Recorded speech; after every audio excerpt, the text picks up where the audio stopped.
The instant someone sees you, a verdict forms, not after conversation, not after proof of skill, but in a blink. And that judgment determines whether doors open or slam shut. This isn't philosophy. This is biological machinery. Before handshakes, before resumes, before you demonstrate value, perception has already sentenced you. When your exterior broadcasts weakness, you're marked as vulnerable. When your presentation whispers scarcity, you become transparent. Intelligence means nothing. Character means nothing. If your surface signals deficiency, reality will reinforce that deficiency. 5 centuries ago, Machiavelli decoded this brutal truth. He wrote that ordinary people judge entirely by what they see, and the world is made mostly of ordinary people. You've experienced this visceral rejection. You've entered spaces and felt the atmosphere freeze. You've watched eyes sweep past you like you were wallpaper. You've seen mediocre men, foolish, even corrupt, receive golden tickets simply because their appearance screamed belonging, while you stood locked outside. This isn't coincidence. This is the architecture of human perception. Until you control it, friction will follow you everywhere. Most assume poverty is measured in bank balances. Wrong. To the primal brain, poverty is an odor. It's a frequency that signals defenselessness, and nature despises defenselessness. When your exterior communicates diminishment, not filth, but collapse, you activate predatory circuits in observers. You telegraph, cheat me, overlook me, hand me leftovers. But there's a loophole, a method to project authority before possessing it, a technique to command the deference reserved for royalty, even when your wallet is barren. Machiavelli named it the mask of sovereignty. It's the practice of engineering your image so fiercely that external reality contorts to match your facade. To deploy this mask, you must first identify the error you're committing daily, the invisible transmission you emit every time you step outdoors, a frequency announcing, "I hold no worth. Trample me." Once you terminate that broadcast, the battlefield shifts. Resistance evaporates. But first we must dissect why society punishes the appearance of scarcity with such savagery. The world isn't just, it's optimized. And human cognition is optimization perfected. It refuses labor. It refuses excavating beneath your surface to discover your hidden brilliance. It demands shortcuts. Your exterior is the ultimate shortcut. When you surface unkempt, collapsed, or timid, you're delivering the world a conviction without trial. You're doing their work for them. You're declaring, "I've surrendered, so abandon me too." Grasp this. People don't scorn poverty because of missing dollars. They scorn it because poverty mirrors failure. It mirrors helplessness. It feels infectious.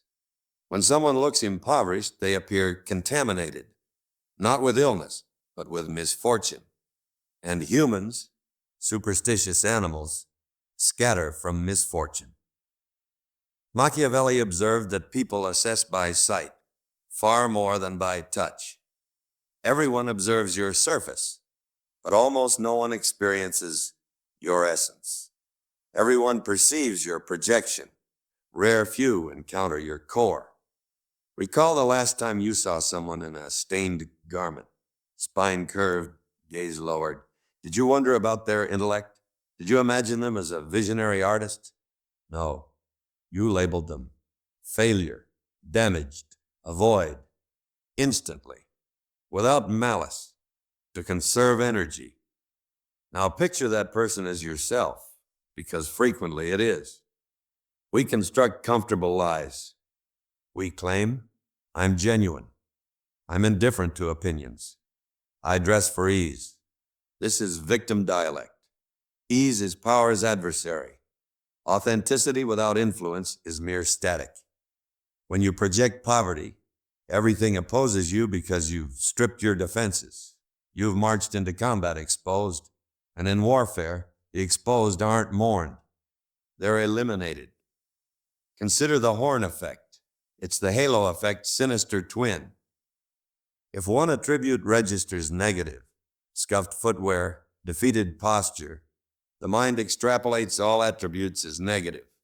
They conclude you're lazy. They conclude you're unintelligent. They conclude you're dishonest. Why? Because discipline manifests visually. If you can't regulate your own presentation, why would anyone trust you with enterprise? If you can't maintain the cloth covering your frame, why would anyone trust you with contracts?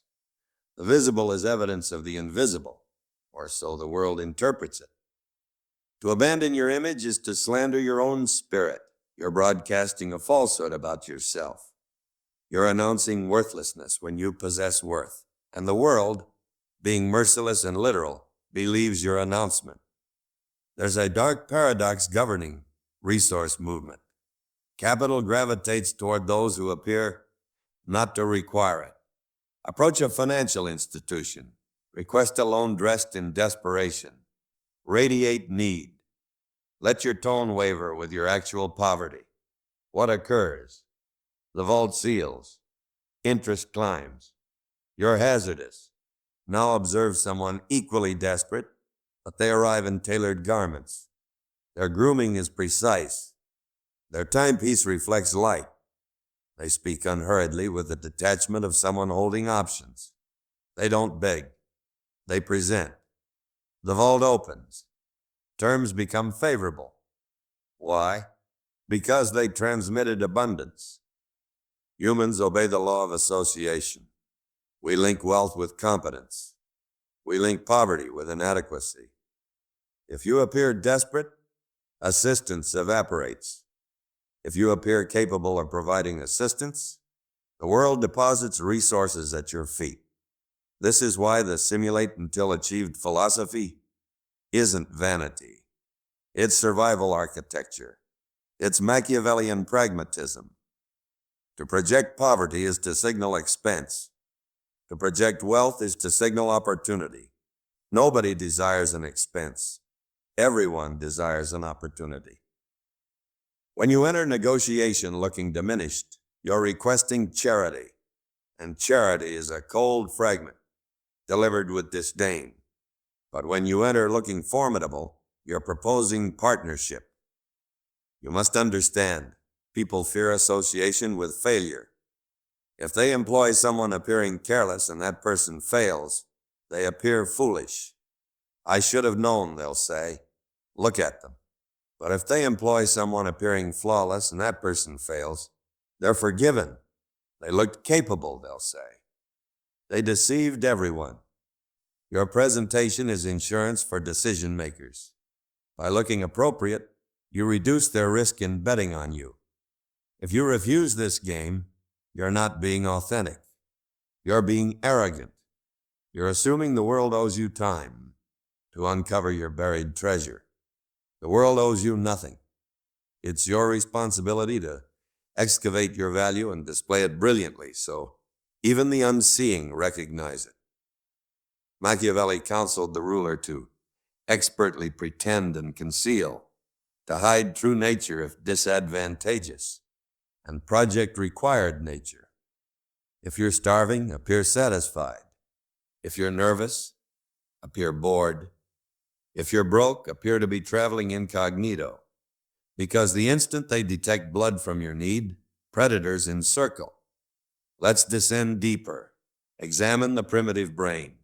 Dominant structures aren't cultural inventions. They're biological mandates. Lobsters, wolves, primates, humans. We all scan for hierarchy.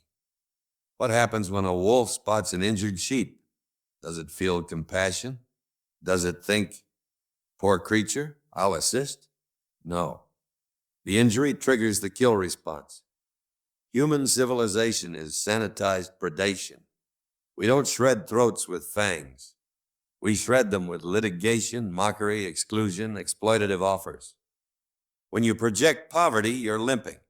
You're signaling absence of allies. You're signaling absence of resources for self-defense.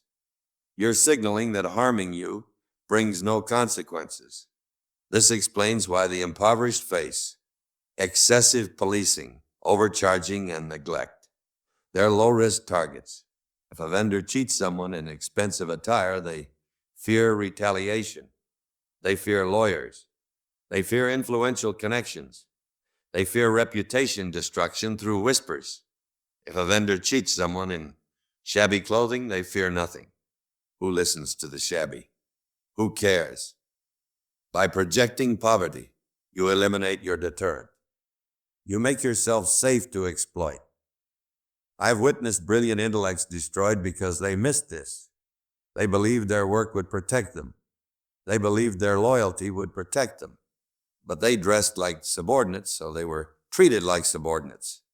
And when budgets contracted, when scapegoats were required, fingers pointed to whoever appeared unable to retaliate. Presentation is armor. It's a psychological barrier forcing predators to hesitate. Hesitation is efficient. In that split-second pause where they wonder, who is this? Are they dangerous? Are they important? In that moment, you prevail. You control the framework. But without hesitation, if they glance at you and instantly identify prey, attack becomes inevitable. You might protest this is unjust. You might argue we should inhabit a world where character reigns.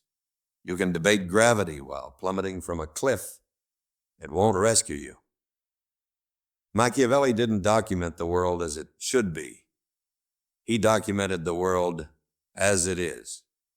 And in the world as it is, whoever neglects their armor perishes. Who convinced you presentation doesn't matter? Who convinced you vanity is sinful? Who convinced you modest clothing signals virtue, usually people wanting to keep you subdued, or people who've already surrendered? It's what's inside that counts, is a platitude designed to comfort the invisible. It's deception. Yes, character matters for retention, but presentation matters for access. Your interior is the merchandise. Your exterior is the packaging. You can possess the finest merchandise in existence. A cancer cure, a philosophical masterpiece, a billion-dollar algorithm. If you wrap it in trash, bury it underground, and post warning signs, nobody purchases it. Packaging isn't dishonesty. Packaging is respect for merchandise. If you genuinely value your mind, if you genuinely value your essence, why would you house it in a structure resembling ruins? To dress carelessly, to groom carelessly, to carry yourself with defeated posture is self-disrespect. And the world mirrors. It reflects the respect you demonstrate toward yourself. If you treat yourself like discounted merchandise, the world haggles. If you treat yourself like rare treasure, the world refrains from touching you with soiled hands. There's a spiritual dimension here. When you sharpen your presentation, you sharpen your cognition. Exterior discipline bleeds into interior discipline. Wear a suit, or just a crisp pressed shirt. Stand erect. Fix your hair. Observe how your thoughts transform. You become more intentional. You speak with increased gravity. You cease apologizing for existing. The mask becomes the face. This is alchemy for outliers. We don't wait to feel confident before looking sharp. We look sharp to manufacture confidence. The impoverished man waits for the emotion. The powerful man constructs the emotion through action. You must stop viewing presentation as drudgery. It's weaponry. It's an influence instrument. Every morning you're costuming for a role. You're casting yourself in your life's narrative. Are you the extra, the victim, the comic relief? Or are you the protagonist, the architect, the force? The wardrobe is your responsibility. But so many choose the victim's costume, then wonder why the script is a tragedy. It extends beyond garments. It's in the eyes. The poverty gaze is perpetual apology. It's habitually breaking eye contact first. It's shrinking when entering doors. It's nervous laughter when insulted. These are serf behaviors. You can dress a beggar in silk, but if they maintain the poverty gaze, they still appear poor. You can dress royalty in rags, but if they maintain the royal gaze, a steady, unflinching survey of surroundings, they appear as disguised royalty. Machiavelli notes that lions needn't roar to be feared. They simply need presence. When you project poverty, you're often hyperactive. You over-explain. You over-smile. You try pleasing everyone. This is scarcity behavior. Your signaling survival depends on their approval. Abundance is calm. Power is stillness. When you're comfortable with silence, you signal wealth. When you're comfortable occupying space, you signal wealth. Everything opposes whoever projects poverty because their body language screams, "I'm wrong. I shouldn't exist here. Please forgive me." And the world replies, "Correct. Leave." To break this, train the body before convincing the mind. Move with the pace of someone not paid hourly. Hold others' gaze until they feel your judgment, not vice versa. You must eliminate the serf within, because while that serf breathes, no amount of money saves you. You see lottery winners bankrupt within 3 years. They never eliminated the serf.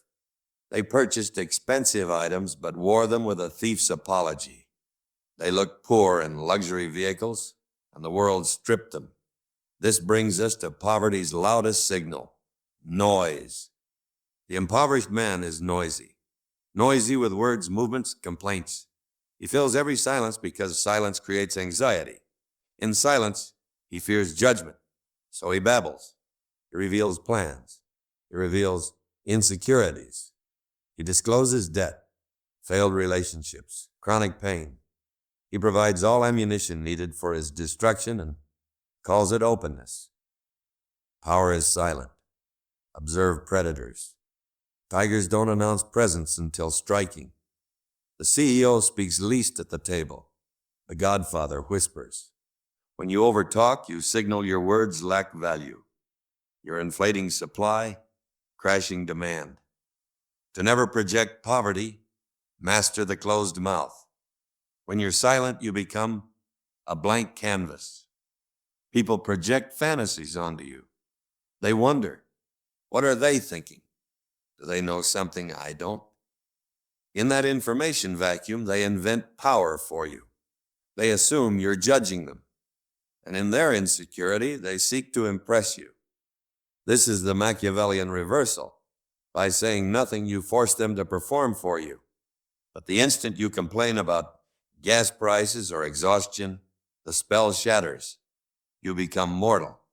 You become ordinary. You become one of us. And you don't want to be one of us. You want to be one of them, the outlier, the exception. This extends to digital presence. Whoever posts everything, meals, outrage, every passing thought, appears spiritually impoverished. They appear desperate for validation. They're dancing for likes. Whoever posts rarely but with intention appears to have a life too rich for screens. Scarcity creates value. Make your presence scarce. Make your words diamonds. Rare, hard cutting. You might say, I can't afford tailored garments. I can't afford wealth's trappings. This is imagination failure. Projecting poverty is rarely about brands. It's about maintenance of your reality. Someone in a cheap shirt that's crisp, white, perfectly tucked looks wealthier than someone in a $1,000 designer hoodie that's stained and wrinkled. Discipline costs nothing. Polishing shoes costs time, not money. Ironing shirts costs effort, not money. Keeping fingernails clean, hair sharp, body lean, these are will investments. When you're unkempt, you signal chaos. You signal inability to control your own life's entropy. And if you can't control your entropy, How can you control enterprise? How can you lead people? The wealthy look clean. That's the secret. It's specific hygiene signaling removal from survival's grime. The poor look dusty. They look worn by the friction of struggle. You must scrub dust from your avatar. It's in details. Shoe heels, jacket collar, phone screen. Is it cracked? A cracked phone screen is a poverty siren. It declares, I broke this and lack resources to fix it, so I accept broken things. Don't accept broken things. It damages your psyche. It tells your subconscious you deserve brokenness. Fix it or hide it, but don't display it. Machiavelli taught that rulers must appear compassionate, faithful, humane, upright, religious. Notice, appear. You must curate your life's artifacts. If you drive a rusted vehicle, park it distant. Walk the final block, arrive on foot, standing tall. Control the narrative. This isn't deception. This is framing. A photographer frames shots to exclude roadside trash. You're directing your own image. Crop the trash. If you invite potential allies to dinner, don't choose places you can't afford, then sweat over bills. That's poverty's scent. Choose a coffee shop. Buy 2 black coffees, but drink them with king's leisure. Focus on conversation. Pay $2 smiling. Better to master a small domain than serve in a large one. There's a final element to poverty's appearance that's hardest to accept: your company. If you're surrounded by defeated-looking people who speak victim language, who dress in failure's uniform, you're painted with their brush. You're the average of the 5 people you're seen with. If you enter rooms with a pack of hyenas, no one mistakes you for a lion. This is cruel. I know. You have friends you love. You have loyalty to your past. But if you want ascension, you must understand optics. When you're seen with successful people, the halo effect transfers. You borrow their credibility. This is why social climbers fight to be in photographs. They know the image is the asset. You don't have to abandon old friends, but you must compartmentalize. When you're on success's battlefield, walk with other warriors. If you bring a jester to the war council, you won't be taken seriously. Machiavelli warned that rulers are judged by advisors' quality. If they're capable and faithful, the ruler is considered wise. If they're fools, the ruler is considered foolish. Audit your circle. Who makes you look like a leader? Who makes you look like tragedy's participant? Distance yourself from visual drag, because the world assumes birds of a feather flock together. If your flock looks poor, you look poor. This requires hard-heartedness. But remember the objective. The objective isn't being nice. The objective is being effective. To never project poverty is to curate your entire ecosystem. Clothes, words, body, companions. It's total war on perception. Now the paradox. When you execute this, when you meticulously eliminate every poverty signal from your life, something strange occurs. You stop being poor. It's not magic, it's mechanics. When you dress with power, you're treated with respect. When you're treated with respect, you're given opportunities. When you're given opportunities, you gain resources. The mask summons the face. You begin believing your own narrative. You look in mirrors and don't see a victim. You see a contender. And because you see a contender, you act like one. You take risks. You negotiate harder. You walk away from bad deals. You hacked your own neurochemistry. This is the ultimate secret. The fabricated exterior reconstructs the authentic interior. By refusing to project poverty, you reject poverty's identity. You reject the script declaring you're destined to struggle. You declare physically and visually that you're destined for more. And the world, desperate for leadership, desperate for strength, desperate for anything resembling certainty. The world bows. It opens locked doors. It smiles, withheld smiles. Machiavelli was correct. Everyone observes what you appear to be. Few experience what you truly are. So give them a vision of greatness. Dazzle them with the image of who you're becoming. Don't wait for gold to arrive before polishing the crown.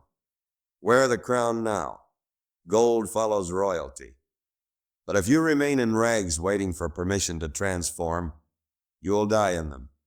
The choice is yours. The judgment arrives constantly, every day, every second, from every pair of eyes that land on you.